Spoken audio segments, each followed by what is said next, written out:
diajarkan, yang sudah dikhotbahkan, sudah dihidupi oleh Yesus. Artinya apa? Tidak ada kitab lain. Tidak ada firman lain selain daripada kitab perjanjian baru dan PL. Yang menjadi firmannya Tuhan Yesus. Selain daripada kitab PL dan juga kitab PB itu. Sedangkan kita agama-agama lain, di mata Tuhan, itu bukan kitab, bukan firmannya. Bukan. Sekalipun orang lain mengklaim itu firman Tuhan mereka kan, ya sasa silahkan aja. Matius pasal 24, 19-20 amanat agung. Ini perintah terakhir Yesus. Sebelum dia berangkat pergi ke surga. Pergi, jadikan semua bangsa menjadi murid. Dan ajarlah mereka melakukan segala sesuatu yang telah kuperintahkan kepadamu.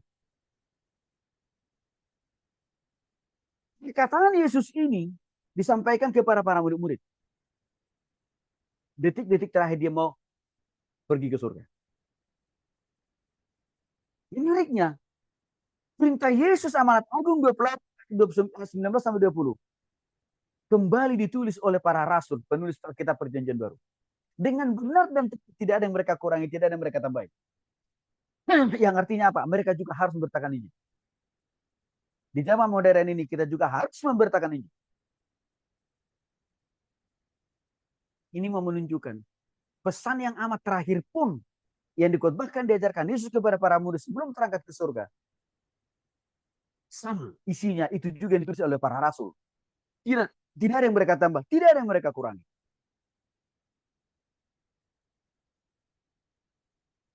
Artinya pesan ini, misi ini, misinya Tuhan. Yang dilakukan oleh para rasul, nabi, dan juga yang menjadi tugas kita semua sebagai orang percaya. Yohanes pasal 17 ayat 20. Doa untuk ajaran para rasul perjanjian baru. Mengatakan, dan untuk mereka ini saja aku berdoa.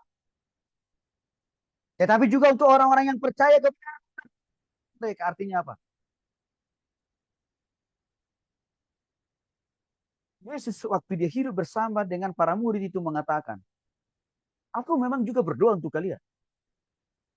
Tetapi aku tidak hanya berdoa untuk kalian. Tetapi juga saya juga berdoa untuk orang-orang percaya yang lain. Karena mereka sudah memahami dan mengerti firman Tuhan. Menarik saudara-saudara. Doa ini tidak diubah oleh para rasul isinya. Tapi konsisten, tetap itu juga mereka tulis dengan sempurna. Menunjukkan bahwa terjagai betul kesempurnaan firman-Nya Yesus itu. Sekalipun baru setelah beberapa ratus tahun kemudian ditulis oleh para rasul. Kesempurnaan firman Tuhan itu bisa ditulis dengan sempurna, tidak lain tidak bukan. Karena ada roh Allah yang terus mengontrol, menguasai, mengendalikan totalitas hidup para rasul. Bukan yang menarik. Alkitab sendiri memberikan kesaksian yang konkret, yang sempurna tentang siapa Yesus. Artinya Alkitab menyatakan bahwa Yesus sendiri adalah firman Allah yang hidup. Dan Yesus itu adalah Allah yang menjadi manusia. Dalam bahasa lain. Alkitab itu juga bisa hidup. Bisa nyata, konkret di dalam kehidupan manusia. Contohnya dimulai dari kehidupan Yesus. Allah yang berwujud roh itu tidak selamanya dia menjadi roh, tapi dia juga bisa menjadi manusia yang nyata, bisa dilihat oleh mata kepala manusia. Maka Yesus telah lahir ke dunia.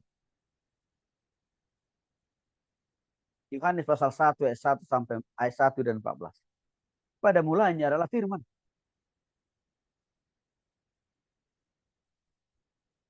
Firman itu bersama-sama dengan Allah. Dan firman itu adalah Allah. Artinya begini Bapak Ibu. Tidak ada perbedaan antara Allah dengan firman. Firman itu atau perkataan Allah itu juga adalah Allah itu sendiri.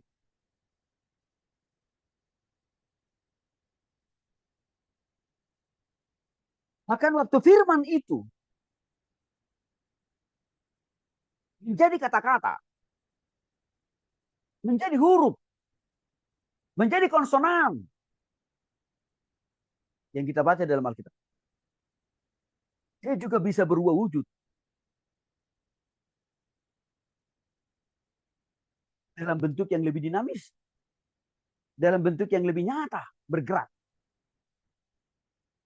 di dalam diri Yesus. Maka untuk itu saya katakan berkali-kali tadi, Yesus datang ke dunia ini mau mewujud nyatakan, mau menghidupkan firman Tuhan itu. Tidak hanya sekedar berhenti, berdiam diri di atas kertas, di atas loh batu. Tapi firman itu juga bisa dihidupi, bisa diperagakan oleh Yesus sendiri. Ini mau memperjelas buat kita. Karena hanya Alkitab satu-satunya firman Allah, firmannya Yesus. Maka seluruh yang ada dalam Alkitab itu juga yang diperagakan oleh Yesus.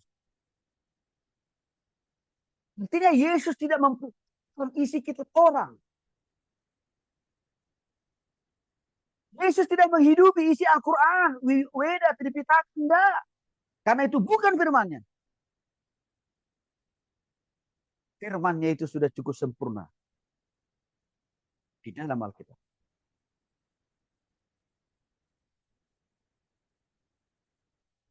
Ibrani pasal 11 ayat 1 sampai 2. Setelah pada zaman dahulu Allah berulang kali dalam berbagai cara berbicara kepada nenek moyang kita. Dengan perantaraan nabi-nabi. Pada zaman akhir ini ia telah berbicara kepada kita dengan perantaraan anak.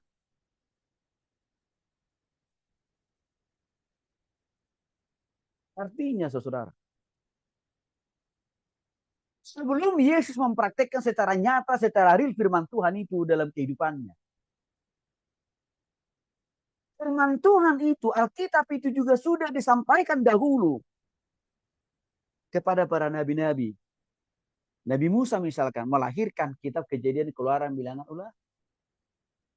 Nabi Yosua melahirkan kitab Yosua. Nabi Yesaya melahirkan kitab Yesaya. Nabi Yeremia melahirkan kitab Yeremia. Nabi Amos melahirkan kitab Amos. Artinya sejak awal kehidupan manusia sudah ada firman yang Tuhan sampaikan kepada para nabi-nabi, dan juga itu sudah telah diaktualisasikan oleh nabi-nabi firman itu, tidak lagi hanya sebatas kata dan huruf, tapi sudah dalam bentuk tulisan, kan itu maksudnya. Di era perjanjian baru, firman yang diberitakan oleh para nabi-nabi di perjanjian lama semakin nyata, semakin konkret, semakin jelas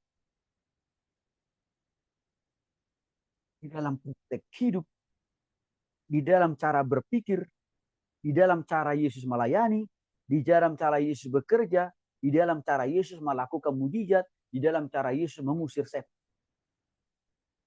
Makin terlihat gamblang dan jelas itu di perjanjian baru waktu Yesus mempraktekkan firman itu sendiri.